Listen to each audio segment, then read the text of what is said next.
नमस्कार साथियों, जेडएमएस क्लासेस के ई लर्निंग प्लेटफॉर्म पर पुनः आपका स्वागत है। हम सभी नीति शतक का क्रमबद्ध अध्ययन कर रहे हैं और आज पद्य क्रमांक 7 को हम पढ़ेंगे।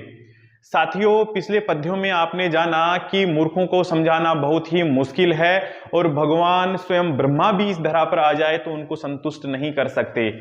लेकिन मान लो कि अगर कोई मूर्ख व्यक्ति है, कोई अपंडित व्यक्ति है, वो अगर विद्वानों की सभा में चला जाए तो उसे क्या करना चाहिए? तो भगवान ब्रह्मा ने उनके लिए एक आभूषण बनाया है, एक उपाय बनाया है। उस उपाय का उपयोग करके वो अपनी अज्ञता को छुपा सकते हैं, अपनी अज्ञानता को छुपा सकते हैं। तो साथियों, आओ इस पद्य का हम विस्तार से अर्थ देखते हैं। उससे पहले एक बार इसका उच्चारण कर लेते हैं। स्वायत्मेकांत हितं विधात्रा विनिर्मितं छादनमज्ञताया विशेषित सर्वविदां समाजे विभूषणं मौनम पंडितानां। पुनः एक बार इन पंक्तियों का उच्चारण करेंगे। स्वायत्मेकांत हितं विधात्रा विनिर्मितं छादनमज्ञताया विशेषित सर्वविदां समाजे विभूषणं मौनम पंडितानां। आओ साथियों, इसका विस्तार से भावार्थ देखते हैं। देखो, अन्वय के अनुसार पढ़ेंगे। विधात्रा, भगवान ब्रह्मा के द्वारा, भगवान ब्रह्मा ने क्या किया है? छादनम अज्ञताया। यहां पर इस छादनम में से इस में के ए को अलग कर लेंगे तो यहां पर लिखेंगे छादनम अज्ञताया। तो विधात्रा, भगवान ब्रह्मा ने अज्ञताया, अज्ञानता के लिए, अज्ञानता को छादनम, उस अज्ञानता के लिए एक आवरण बनाया है, उसे छुपाने के लिए एक आवरण बनाया है। और वो आवरण कैसा है? स्वायतम। इस में से ए को अलग कर लेंगे तो लिखेंगे एकांत हितम। स्वायतम, स्वायतम एकांत हितम। स्वायतम अपने ही अधीन है, एकांत हितम पूर्ण रूप से कल्याणकारी। क्या है वो? मौनम। मौन नाम का एक आभूषण है, मौन नाम का एक उपाय है जो विनिर्मितम।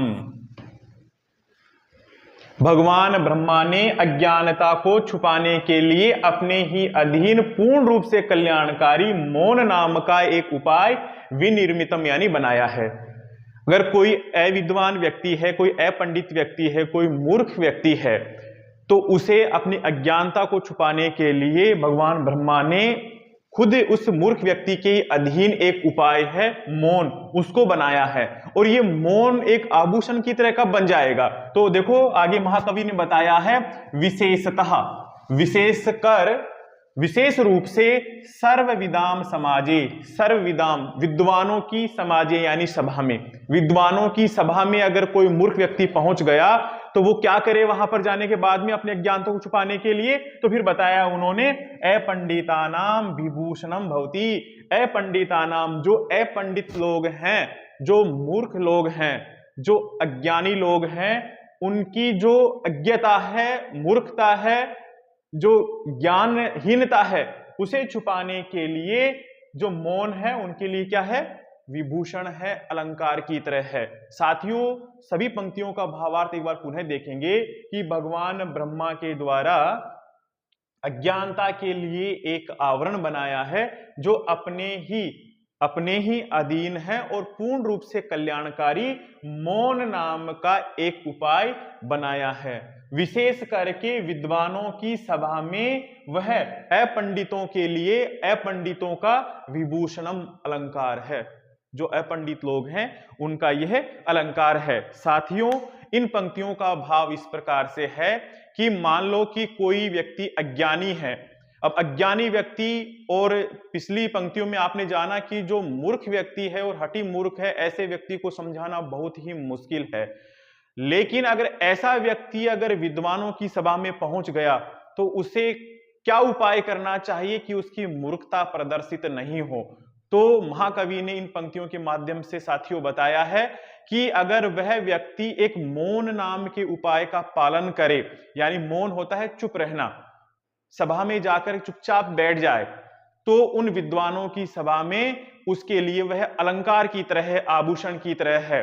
अगर मान लो कि वह व्यक्ति वहां जाकर के जैसे ही बोलेगा, बोलते ही उसकी अज्ञानता का पता लग जाएगा। अतः भगवान ब्रह्मा ने उनके लिए अपने ही अधीन, अपने ही वश में है ऐसा काम, मौन रहना बताया है। जब भी वो विद्वानों की सभा में जाए तो अपने आप को मौन ही रखे, ये उसके लिए एक अलंकार की तरह है, ये उसके लिए बहुत बड़ा उपाय है। तो साथियों आज की क्लास में इतना ही, मिलते हैं अगली क्लास में। जय संस्कृत, जय भारत।